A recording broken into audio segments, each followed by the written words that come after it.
Oke, Assalamualaikum warahmatullahi wabarakatuh. Perkenalkan, saya Novian Rizaldi Maulana dengan NIM 3220702, mahasiswa STIMIK Bandung, jurusan Sistem Informasi. Pada kesempatan kali ini, saya akan membahas materi tentang interaksi manusia dan komputer atau yang biasa disebut dengan IMK. Konsep dasar IMK, interaksi manusia dan komputer adalah sebuah disiplin ilmu yang mempelajari bagaimana manusia berinteraksi dengan komputer melalui sebuah antarmuka. Tujuan utamanya adalah agar interaksi tersebut dapat berjalan dengan mudah, efektif, efisien, dan menyenangkan bagi pengguna. Pemahaman terhadap pengguna menjadi hal yang sangat penting dalam proses desain sistem karena desain yang baik harus menyesuaikan dengan kebutuhan pengguna, kemampuan mereka, dan juga konsep penggunaan. Jika tidak, memahami siapa pengguna kita atau antarmuka yang disebut dengan membingungkan, bahkan membuat mereka enggan menggunakan sistem tersebut. Prinsip desain antarmuka. Dalam merancang antarmuka ada beberapa prinsip yang harus kita perhatikan agar sesuai dengan teori usability. Menurut Jacob Nielsen, yaitu ada 5 prinsip penting. Yang pertama, visibility of system status, yaitu sistem yang harus memberikan umpan balik kepada pengguna. Jadi misalnya saat kita mengunggah sebuah file, muncul indikator progress agar pengguna tahu bahwa itu sedang berjalan progresnya. Yang kedua, match between system and real world. Sistem sebaiknya menggunakan istilah dengan konsep yang familiar bagi pengguna. Contohnya, pada aplikasi belanja online, icon keranjang digunakan untuk menandakan tempat penyimpanan barang belanjaan.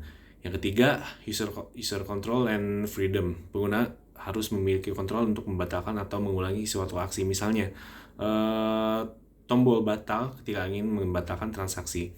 Keempat, konsistensi and standard. Sistem yang harus konsisten dalam tampilan dan istilah. Contohnya, warna biru selalu digunakan untuk menunjukkan tautan atau link. Yang kelima, error prevention, yaitu sistem yang mencegah terjadinya kesalahan. Misalnya, contoh muncul konfirmasi sebelum kita menghapus data agar tidak terjadi penghapusan yang tidak disengaja. Lanjut, studi kasus UX aplikasi. Sekarang kita lihat sebuah kasus. Seorang pengguna mengeluh bahwa aplikasi belanja online-nya terasa lambat dan membingungkan. Dari sini kita bisa mengidentifikasi masalah usability, yaitu performa yang kurang baik dan navigasi yang tidak jelas.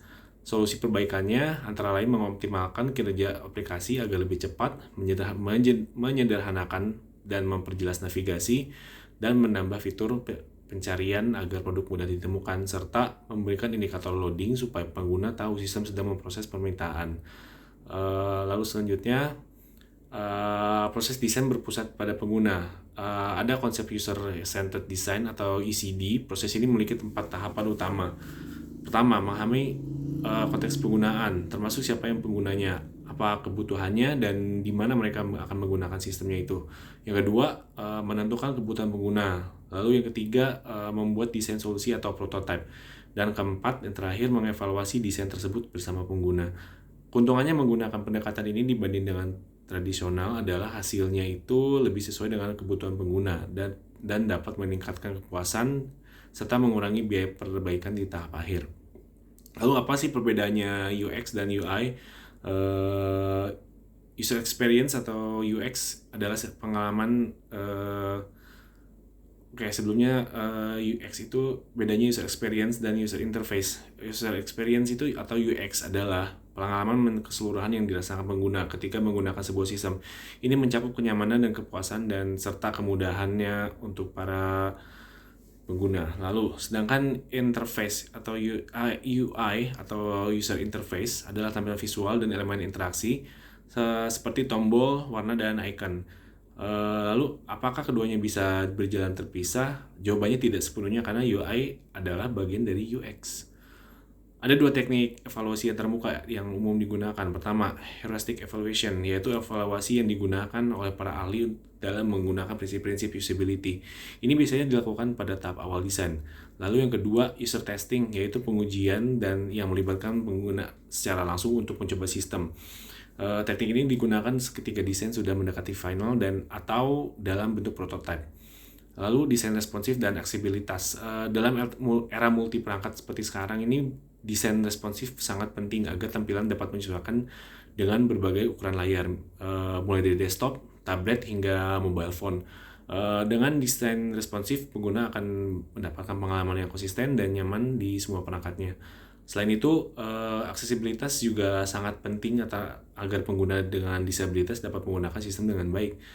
Misalnya menyediakan teks alternatif untuk gambar, kontras warna yang tinggi, atau fitur pembaca layar bagi tunanetra. Interaksi berbasis suara dan gestur. Saat ini teknologi berbasis suara dan gestur seperti Google Assistant dan Gesture Control semakin populer. Kelebihannya adalah interaksi menjadi lebih natural dan cepat, bahkan memudahkan pengguna dengan keterbatasan fisik. Namun, tantangannya adalah pengenalan suara yang terkadang gagal karena perbedaan aksen atau kebisingan, dan gestur yang bisa ambigu serta sulit dikenali dalam kondisi tertentu. Oke, lanjut ke selanjutnya, psikologi kognitif dalam IMK. Pemahaman psikologi kognitif juga sangat penting. Misalnya, memori kerja manusia memiliki kapasitas yang terbatas, sehingga sebaiknya antarmuka tidak menampilkan terlalu banyak informasi sekaligus. Selain itu, perhatian pengguna perlu diarahkan dengan baik, misalnya menggunakan warna atau icon yang menonjol pada informasi penting. Lalu yang terakhir, studi kasus ATM untuk lansia. Sekarang bayangkan kita diminta merancang antarmuka ATM pintar untuk pengguna lansia. Ada beberapa hal yang harus diperhatikan dari segi tampilan, gunakan huruf yang besar, atau kontras warna yang tinggi, dan icon yang jelas. Dari segi interaksi, sediakan tombol yang besar, lalu langkah-langkah yang sederhana, serta konfirmasi sebelum transaksi dilakukan. Dan yang terakhir, untuk memudahkan pengguna, gunakan bahasa yang sederhana dan sediakan opsi bantuan suara. Demikian pemaparan saya mengenai interaksi manusia dan komputer, mulai dari konsep dasar, prinsip desain antarmuka hingga studi kasus. Semoga penjelasan ini bermanfaat. Terima kasih atas perhatiannya. Wassalamualaikum warahmatullahi wabarakatuh.